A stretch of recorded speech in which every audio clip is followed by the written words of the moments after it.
आपकी पहली जो मुलाकात है वो मनोहरलाल खट्टर जी से कब हुई, याद कर पाएंगे आप? ऐसा था जी कि ये 1981-82 की बात है। अच्छा। तो मेरे को आरएसएस का विस्तारक बना करके फरीदाबाद भेजा गया था। अच्छा। तो वहाँ मैं आरएसएस के ऑफिस में पहुंचा तो वहीं इनसे मुलाकात हुई थी। हम्म। उस वक्त ये वहाँ तहसील प्रचारक थे। और हमारे एक साथी और थे, रमेश शर्मा जी थे। अच्छा। जो कि इलाहाबाद बैंक में उन दोनों थे। हाँ। और वो बाद में रिटायर हो गया, उनकी डेथ भी हो गई है। तो वो और हम 3 बंदे इकट्ठे रहते थे अच्छा। जी। तो वो उस टाइम पे जो है मुझे खाना वाना बनाना नहीं आता, मैं पहली बार गया था घर से निकल के। तो खाना रोनल जी बनाते थे या वो रमेश जी बनाते थे। अच्छा, ये दोनों खाना बनाते जी थे? खाना बनाते थे। सुबह दलिया बनता था, शाम को दोपहर शाम को कहीं बाहर भी खाना होता था, किसी के घर खाना होता था, और या फिर वो खुद ही बना देते थे। बल्कि एक दिन मुझे याद है कि मनोहरलाल जी ने दलिया बनाना रखा था। तो कुकर फट गया अचानक जो है। तो फट गया वो? फट गया वो जो है, उसमें वो बाल होता है, उसमें जो है कुछ दाना फंस गया होगा दलिये का। हाँ। और वो जो है उसमें प्रेशर बन के वो फट गया। तो हम लोग बाहर ही थे, कुछ काम कर रहे थे। तो अब धमाका हुआ, तो बड़ी जोरदार धमाका हुआ और वो कुकर फट गया। तो आसपास के लोग भी आ गए, काफ़ी लोग इकट्ठे हो गए। तो लोगों को लगा कि आरएसएस का ऑफिस है, पता नहीं क्या कर रहे थे, बम बना रहे थे, क्या कर रहे थे, बम फट गया। तो मतलब इस तरह की वो घटना हुई। उसमें जो है फिर जाकर मैंने देखा तो अंदर जो है कुकर फटा हुआ था, पिचक गया था बिल्कुल ही कुकर। और उसका जो दलिया था, जो सामान था, वो सब इधर उधर बिखरा पड़ा वो था, तो पूरे कमरे में फैल गया, पूरा कमरे में फैला हुआ था। तो मैंने कहा, मैं कहा जी, वो दरअसल वो काम कर रहे थे अंदर ही रसोई में मनोहरलाल जी। तो मैंने उनको आवाज़ दे ली, बाहर वहाँ मनोहर जी बाहर आ जाओ, कोई काम है। तो वो बाहर आ गए, तो उसी दौरान फट गया वो। अगर वो होते तो शायद कोई दुर्घटना हो जाती। अगर वो वहां होते तो फिर ये हरियाणा का इतिहास ही नहीं बदलता, इतिहास ही बदल जाता। तो वो मुझे याद है उनका जो है, तो वो उस दिन बच गए वो बाई चांस। आपने उनको बाहर किसी काम से बुलाया था? मैंने आवाज दी उनको, मनोहर जी बाहर कोई मैं काम कर रहा था ग्राउंड में। तो वो बाहर आए, निकलते आते ही जब धमाका हो गया। तो मैंने कहा, आज तो मनोहर जी आज बच गया आप, नहीं तो आज काम कल्याण हो जाना था। वो 5-4 साल बड़े हैं मेरे से। अच्छा, ये कौन सी साल की बात है? ये 1981-82 की बात। मैं 83 में मेरा जन्म हुआ। अच्छा। तो अच्छा, एक बात, आप कौन से गांव से? मेरा गांव नूनखेड़ा है जी, ये सोनीपत जिले में पड़ता है, गोहाना तहसील है। अच्छा, आमतौर पे जाट और आरएसएस का कोई नाता होता नहीं? असल में मेरे पिताजी जो थे ना, वो वैसे तो आर्य समाजी थे। अच्छा। आर्य समाज के प्रधान भी थे प्रेमनगर के। और वो डॉक्टर मंगल सेन के संपर्क में आए हुए थे। अच्छा। वो डॉक्टर मंगल सेन और उनकी बड़ी अच्छी दोस्ती थी। और मंगल सेन जी ने उनको अपने साथ रखते थे। तो कई साल उनका बड़ा अच्छा साथ रहा। इमरजेंसी में भी हमारे घर में आरएसएस की मीटिंगें होती थी। अच्छा। और उन दिनों गुप्त मीटिंगें होती थी, तो हमारा घर ही उनको सेफ लगता था, तो वहाँ मीटिंगें होती थी। और मेरे घर में दिनेश माहेश्वरी होते थे, अखिल भारतीय विद्यार्थी परिषद के स्टेट प्रेसिडेंट होते थे। वो भी हमारे घर में ही किराए पर रहते थे। और वो हिंदू कॉलेज, लालनाथ हिंदू कॉलेज जो है रोहतक का, उसमें वो प्रोफेसर भी थे, पढ़ाते थे। तो उनकी वजह से हमारा संपर्क हो गया। पहले मैं भी आए, तो बल्कि वो भी बहुत सारी यादें हैं। रामविलास शर्मा जी का और मेरा काफ़ी वो हुआ था। क्या हुआ था? मतलब वो भी आरएसएस के जुड़े हुए थे, मैं भी आरएसएस जुड़ा हुआ था। तो एक कैंप लगा हुआ था फरीदाबाद में। तो उस कैंप में 2 ग्रुप बने हुए थे, एक ग्रुप को लीड वो कर रहे थे, एक ग्रुप को लीड मैं कर रहा था। अच्छा। तो दोनों ने जाके ऊपर जाके झंडा फहराना था। तो रास्ते में टकराव होना था दोनों ग्रुपों का। तो उसमें टकराव हुआ, तो मैंने उनको, और डंडे थे हमारे हाथों में, तो मैंने उनको कई डंडे मारे उनको, रामविलास जी को। पच्चा सुझा दिया उनको। हाँ जी, हाँ जी।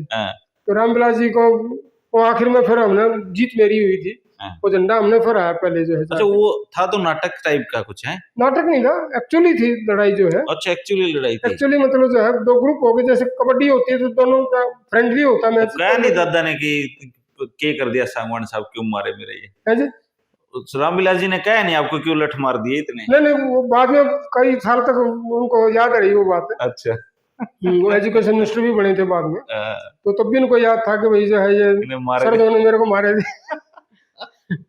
अच्छा, जैसे आरएसएस वाले तो कोई मंत्री बन गया, हाँ जी, खट्टर साहब तो मुख्यमंत्री ही बन जी। गए, आप पत्रकारिता में? दरअसल ऐसा था जी कि उन दिनों में जो ना बीए फाइनल में था और मेरे पेपर आ गए उन दिनों, तो मुझे छोड़ के आना पड़ा वहाँ से, कुछ छुट्टी लेके आना पड़ा ऑफिस से कि भाई मैं घर जा रहा हूँ, पेपर देने जा रहा हूँ। आरएसएस के विस्तारक बनने के बाद बनने के छुट्टी बाद लेके आए जी, आप? तो मैं छुट्टी लेके आ गया।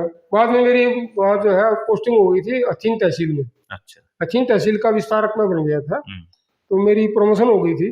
पहले मैं था फरीदाबाद में, फिर मेरे को अथीन तहसील भेज दिया था जो मुसलमानों का गढ़ है, तो वहाँ भी मैं काफ़ी दिन रहा, तो वहाँ मैं शाखा लगाता था। अच्छा। और वहाँ के फरीदाबाद अथीन तहसील के लोग, काफ़ी लोग मेरे पास आते थे। जो हिंदू कम्युनिटी के थे? वो गढ़ था, मतलब मुस्लिम गढ़ माना जाता है, मेवात का गढ़ माना जाता है, तो वहाँ बल्कि झगड़ा भी हो गया था। तो वो असल में जो है वो मुसलमानों के साथ झगड़ा भी हो गया था हमारा। अच्छा। और बड़ा तनावपूर्ण स्थिति हो गई थी। तो लेकिन मैं फिर जो है वो पेपर देने के लिए यहाँ आ गया, तो घर वालों ने मेरे को फिर जाने नहीं दिया। अच्छा, मतलब वो लास्ट था आपका, छुट्टी लेके आए और फिर घर वालों ने जाने नहीं दिया? जाने नहीं दिया मेरे को रख लिया यहीं, माँ बाप ने जाने नहीं दिया। तो इनके फोन नहीं आए, चिट्ठी चाठी खट्टर साहब की कि आ जाओ? नहीं, किसी को फोन नहीं आए। उनको पता लग गया भाई वो पेपर देने गया, वो वापस नहीं आ रहा है। तो उसके बाद आप आरएसएस में गए नहीं? गए नहीं। मैं उससे पहले जो है उसके जो प्रथम वर्ष जो था मैंने राजस्थान में किया था आरएसएस का। 1 महीने का कोर्स होता है, उसमें कैंप लगता है पूरे देश भर के लोगों का। उसमें मैं 1 महीने का कोर्स था किशनगढ़ में, तो अजमेर के पास है किशनगढ़, वहाँ लगा था किसी बड़ी भारी हवेली में। अच्छा। तो उसमें 1 महीना रहे थे हम। तो वहाँ का भी एक बड़ा अच्छा अनुभव था।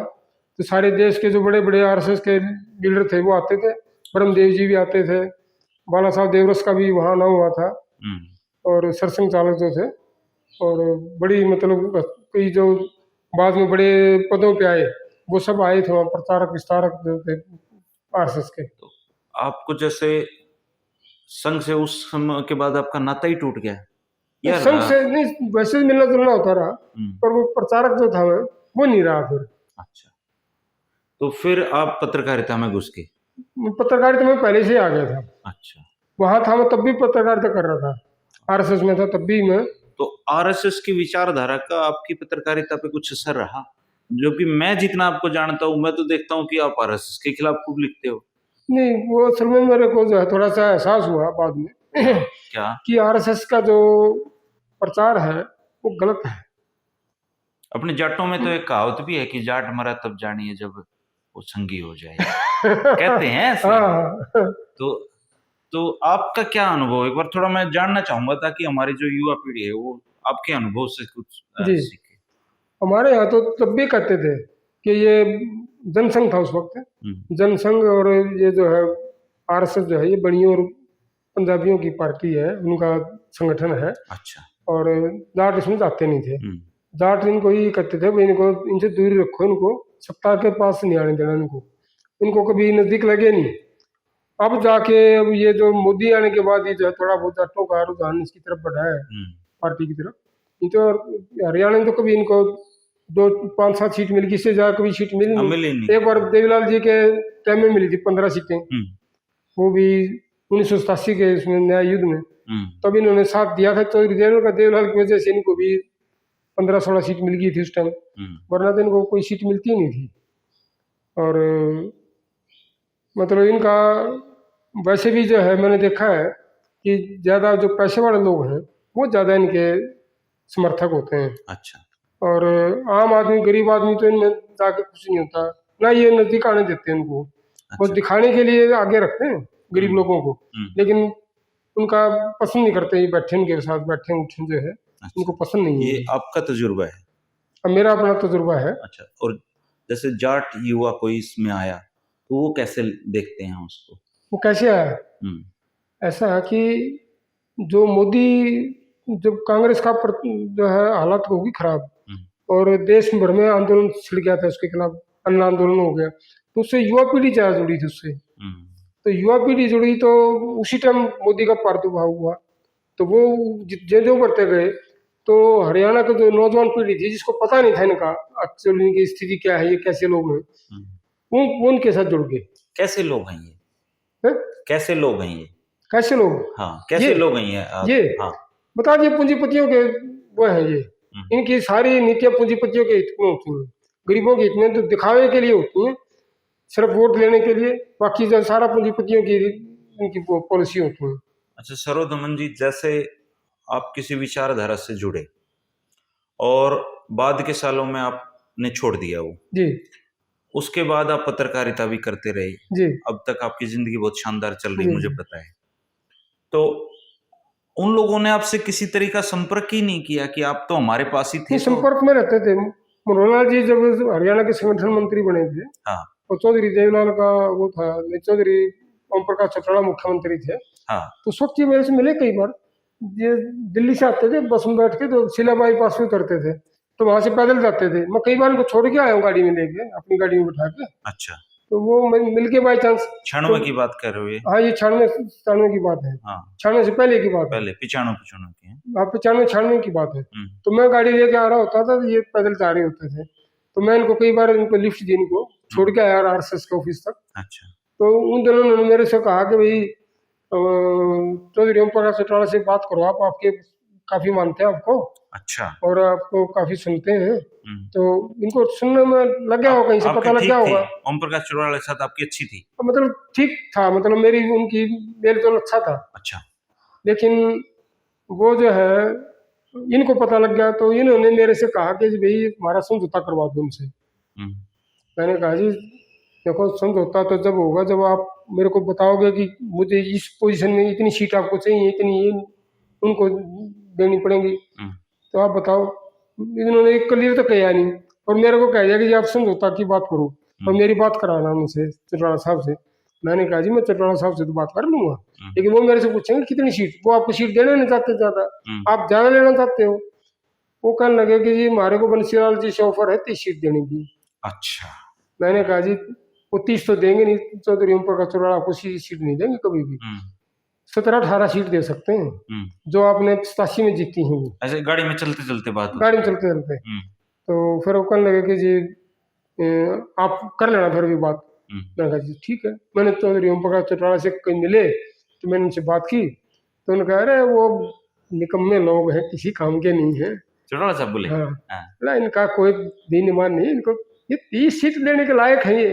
बोला ये तो 15-16 सीट मांगते होंगे तो दे देंगे, वो बाकी ज्यादा नहीं देंगे।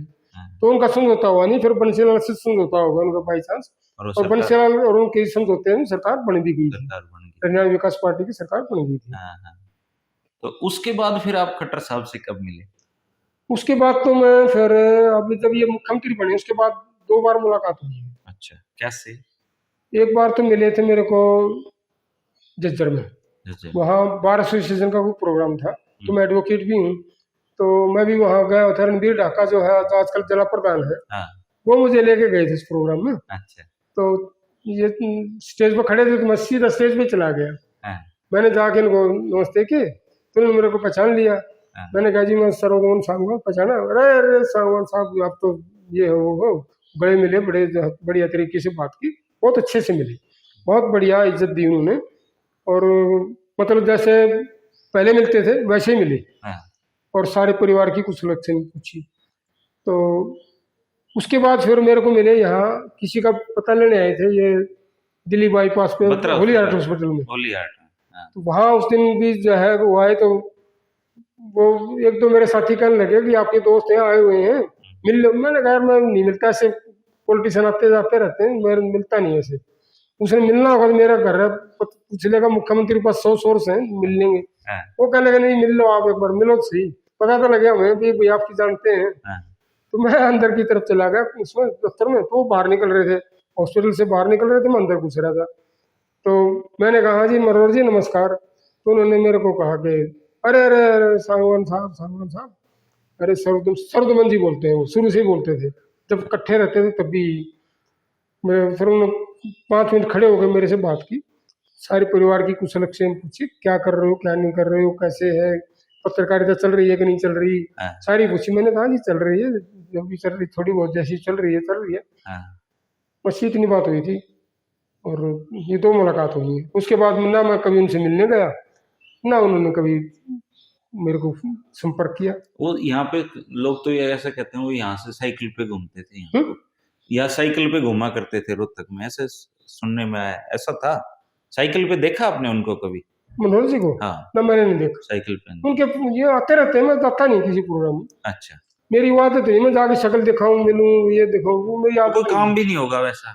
हैं? कोई काम भी नहीं पड़ा होगा काम भी आपको? नहीं है, हाँ, काम कोई पड़ा भी नहीं है सही। हाँ, और होता मैं तब भी नहीं जाता, काम होता तब भी नहीं जाता मैं, कि मेरे को है नहीं भाई। ज्यादा ज्यादा काम होती है बच्चों की, होती है अपने बच्चे एडजस्ट, मेरे बच्चे सब एडजस्ट हैं, मुझे जरूरत नहीं है। वो मेरे से भी ज्यादा पावरफुल है, हाँ, मेरे से ज्यादा सोर्सफुल है, तो मैं, वो मेरे क्या, मैं उनकी मदद करूँ, वो मेरी मदद कर देंगे। अच्छा, जैसे आपने वो खट्टर भी देखे हैं जो बस में आता था, जी आपने वो खट्टर भी देख लिया जिसके पीछे 50 गाड़ियां पुलिस की बिल्कुल। हैं, और 9 साल उनको हरियाणा प्रदेश का मुख्यमंत्री बने हुए, जी तो करीबन 40 साल तो आपको पत्रकारिता करते ही हुए हो जी गए। जी तो 40 साल में आपने बहुत सारे मुख्यमंत्री देख लिए। चौधरी बंसीलाल 4-5 तो मैंने देखे हैं।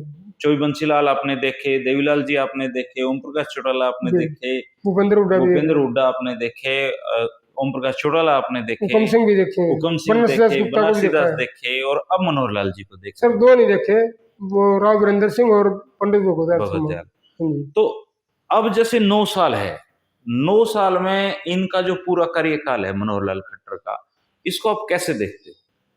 देखो, आदमी शरीफ है, हम्म, इसमें कोई दो राय नहीं है, शरीफ आदमी है, और मेरे को जहाँ तक लगता है ईमानदार भी है, हम्म, उसमें कोई वो नहीं है, भाई कोई इस तरह का दाग नहीं है, ना कोई इस तरह का कोई करेक्टर का कोई दाग है उनके ऊपर, उस तरह की स्थिति नहीं है। लेकिन जो एक मुख्यमंत्री के अंदर समझ होनी चाहिए, भाई काम कैसे करना है, कैसे लेना है, इस पर मुझे शक है।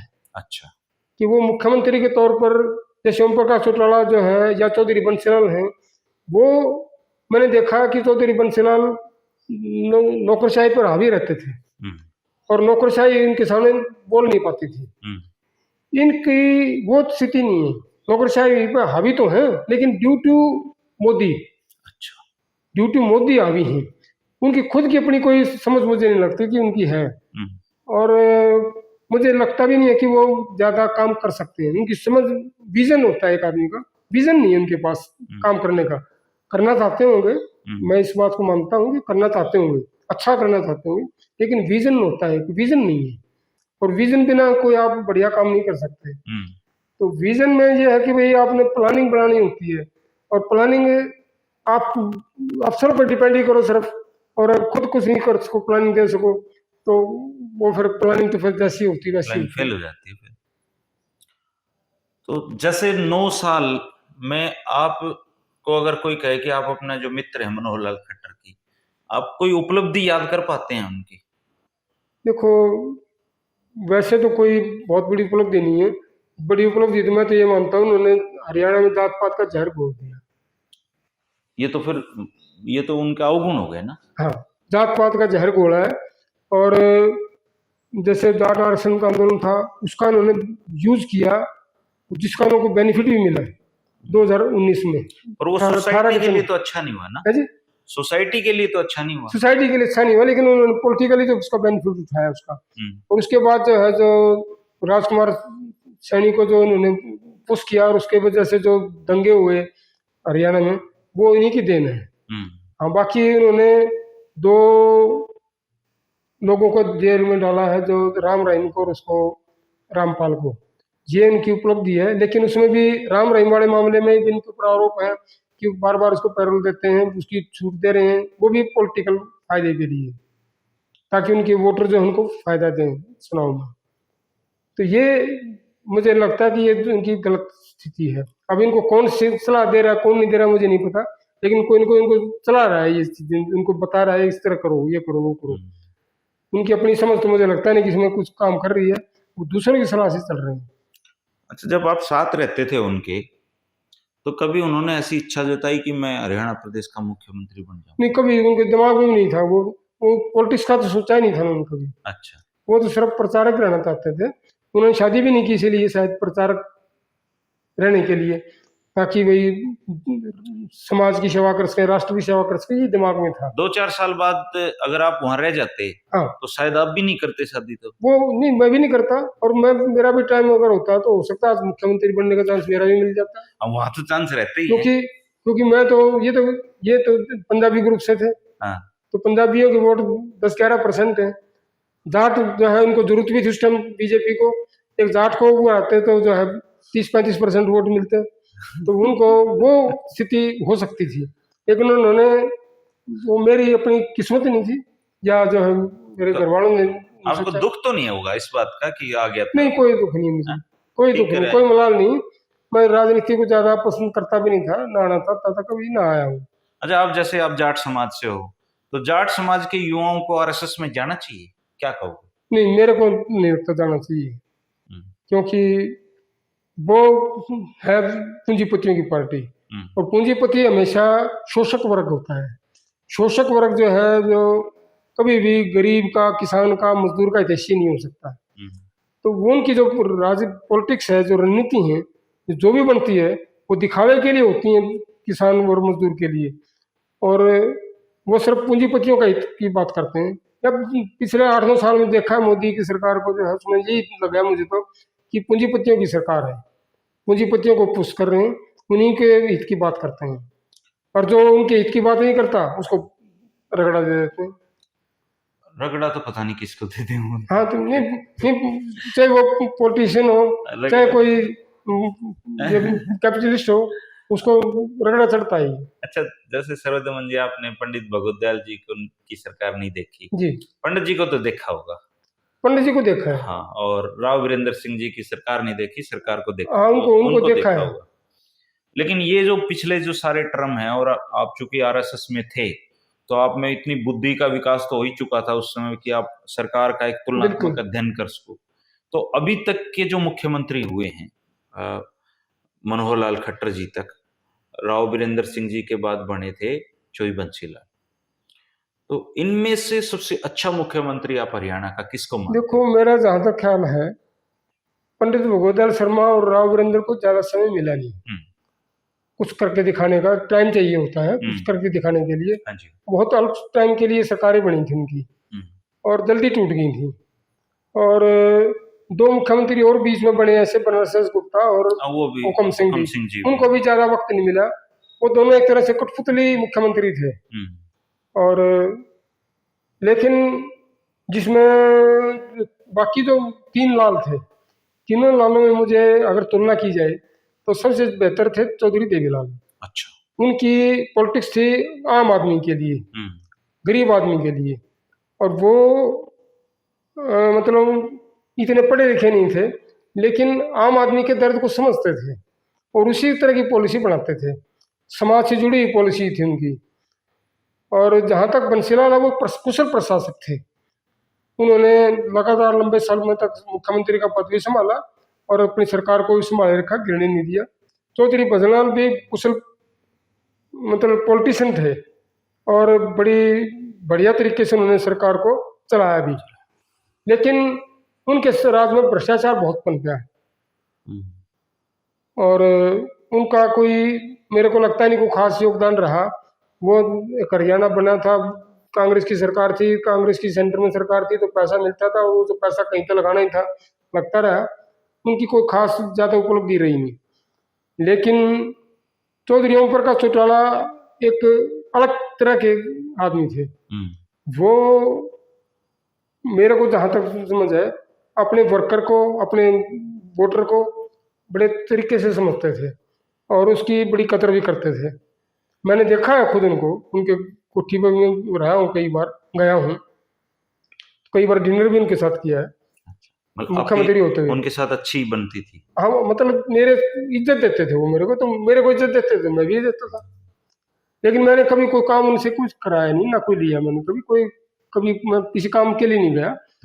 लेकिन मैंने उनके इंटरव्यू किए, 2-3 बड़े अच्छे इंटरव्यू किए थे, तो इंटरव्यू के लिए जाता था मैं। तो मैंने देखा कि जैसे करतार बढ़ाना था, मंत्री था वो, और उनको बनाना ही पड़ा था। लेकिन उसकी उन्होंने मेरे सामने बेइज्जती की। उसने पैर भी पकड़े मेरे सामने चौधरी ओम प्रकाश चौटाला के, लेकिन उन्होंने उसकी वो बोला जी मेरे 2 भर्ती कर दो पुलिस में, लेकिन उन्होंने उसका एक बोला मैं एक भी नहीं करूँ। पैर पकड़ लिए थे, पैर पकड़े मेरे सामने, सोफे बैठे थे ओम प्रकाश चौटाला, वो उनके सामने सोफे बैठा था। वो पहले जिसने इंतजार किया भैया कौन बैठा है, ये मेरे को जानता नहीं था वो, भैया कौन बैठा है, इसको ये उठा तो मैं कुछ करूँ। वो मैं उठा नहीं, मेरे को तो उन्होंने कह दिया कि खाना खा के जाना है, कि खाने का टाइम होगा, खाने पे बैठूंगा जब भी तो जाऊंगा। मैं गया नहीं, तो उसको फिर उसको लगा कि तेरा नंबर आ गया जाने का, उसको पैर पकड़ने पड़े उनके सामने। बोला कि जी मेरी बेइज्जती हो रही है जी, मेरे 2 आदमी भर्ती कर दो पुलिस में। बोले भाई नहीं होंगे भर्ती, तू अपनी खाना का काम है तेरा, खान संभाल, वो भर्ती में अपने आप देख लेंगे, उसमें तो इंटरेस्ट मत ले। उसके 2 आदमी भर्ती भी नहीं किए, मतलब पैर पकड़ने के बाद भी। तो आपका ये जो भूपेंद्र हुड्डा जी हैं, ये तो आपके रोहतक के ही हैं। ये बहुत मिलनसार आदमी है, बहुत मिलनसार है, घमंड नहीं है। और मैंने तो ये देखा कि मैं तो जब भी मिला हूँ बहुत इज्जत से मिले हैं, और बहुत सम्मान भी दिया उन्होंने मुझे। और मतलब हरियाणा में तरक्की भी बहुत की है उनके टाइम में, बहुत काम हुआ है। मतलब मैं यूनिवर्सिटी में देखता हूँ उनके टाइम में जो बिल्डिंगें बनी है, जो हुआ है ना, वास्तव में यूनिवर्सिटी बनी है अभी, बढ़िया काम हुआ है, बढ़िया काम हुआ है। उससे पहले तो 2-4 बिल्डिंग थी, कुछ था नहीं, उनके आने के बाद ये बिल्डिंगें बनी है, खुला पैसा दिया है। अच्छा, वैसे तो ये सवाल अभी बहुत जल्दी हो जाएगा, पर फिर भी मैं आपसे पूछना चाहूंगा कि 2024 में क्या लगता है आपको, क्या परिणाम रहने वाले हैं प्रदेश के? देखो अभी जो नवंबर में जो चुनाव है और दिसंबर में रिजल्ट आएगा 5 स्टेटों का, उस पर डिपेंड करेगा सब कुछ। अच्छा, मेरे को लगता है कि 5 स्टेटों में बीजेपी ठुस हो जाएगी। अच्छा, किसी भी स्टेट में नहीं आ पाएगी, मेरा अपना आंकलन है। और अगर वो उसमें 5 में गई तो एक नैरेटिव बन जाएगा कि बीजेपी गई। और उसके अब जाने के बाद फिर 24 का इलेक्शन और इंडिया गठबंधन बना हुआ है ऑलरेडी, तो वो फिर बीजेपी को दोबारा आना मुझे मुश्किल लगता है। मतलब आएगी तो 200 सवा 200 तक सीट ले पाएगी, इससे ऊपर नहीं। और बिना सवा 200 सीट पर बीजेपी की सरकार कभी नहीं बनेगी, कोई इसको सपोर्ट करेगा नहीं बाहर का कोई आदमी, क्योंकि उन्होंने क्षेत्रीय दलों से इतना पंगा ले लिया इन्होंने, सबके साथ मतलब चुटकी भरी है इन्होंने, तो वो उनको बख्शेंगे नहीं, वापस आने नहीं देंगे इसको। अगर 5 सीट की भी कसर रहेगी तो वो भी पूरी नहीं होने देंगे। अच्छा, और हरियाणा में? हरियाणा में तो देखो जी, मेरा जहाँ तक अनुमान है बीजेपी की हवा अब बिगड़ी हुई है, और भूपेंद्र हुड्डा और मुझे लगता है कि ओम प्रकाश चौटाला का गठबंधन कांग्रेस का और इंडियन नेशनल लोकदल का समझौता हो सकता है चुनाव में। चुनाव से पहले भी अर्ली है, इतना जल्दी नहीं होगा, चुनाव से कुछ दिन पहले ही होगा। और मेरा अपना अंदाजा है कि 55 सीट पे कांग्रेस लड़ेगी, 35 पे अदर्स मिलके, जिसमें आम आदमी पार्टी भी और ओम प्रकाश चौटाला की पार्टी भी मिलके लड़ेंगे 35 सीटों पे। तो उसमें जो है स्वीप करेंगे, क्लीन स्वीप जो है 70-80 सीटें आ सकती हैं। देवीलाल वाली लहर है? चौधरी देवीलाल लहर ही होगी वो जो है, मतलब एक तरफा होगा इलेक्शन। ये ऐसा हो जाए तो हो सकता है, ये मेरा अपना अंदाजा है। अगर गठबंधन हो गया तो, अगर अभी तो भूपेंद्र हुड्डा भी बयान दे रहे हैं कि भाई कोई समझौता नहीं होगा, ऐसा नहीं हो, वो पॉलिटिकल बयान है, देने होते हैं वो, ताकि वो ज्यादा हवा ना खाए, दूसरा आदमी ज्यादा सीट ना मांगे, है ना, तो वो चलता रहता है। लेकिन नीतीश कुमार, अच्छा, फिर ऐसा हुआ तो दुष्यंत का क्या भविष्य देखते हो? दुष्यंत का भविष्य जी मेरे ख्याल खत्म है। हाँ, उसको शायद 1-2 सीट से ज्यादा मिल नहीं पाएंगे। कारण लोगों में बड़ी, मतलब उसकी इतनी मनोरम खट्टर से लोग नहीं चिड़े हुए जितने उनसे चिड़े हुए हैं। और खासकर किसान वर्ग, जो उनका अपना वोट बैंक है, नॉन जाट में तो उनका वोट बैंक था ही नहीं, पहले भी नहीं था ना पाया, तो जाट वोट बैंक में जो है उनकी बिल्कुल छवि नहीं है।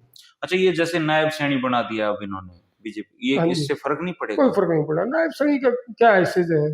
अब उसको बना रखा था धनखड़ को, तो कितने जाट चले गए उसमें? कोई नहीं, फिर उसका जाने से कुछ नहीं होना है। लोग अपना देखते हैं मेरी किससे ज्यादा पहुंच है। लाइव सैनी से सैनी भी नहीं देंगे शायद वोट सारे। उससे ज्यादा फेमस तो राजकुमार सैनी होगा। राजकुमार सैनी होगा था उससे ज्यादा। हाँ। चलो, सर्वदमन जी के अनुभव बहुत अलग तरह के थे दोस्तों, कि जो हरियाणा प्रदेश का मुख्यमंत्री है, कभी इनके लिए खिचड़ी बनाया करता था।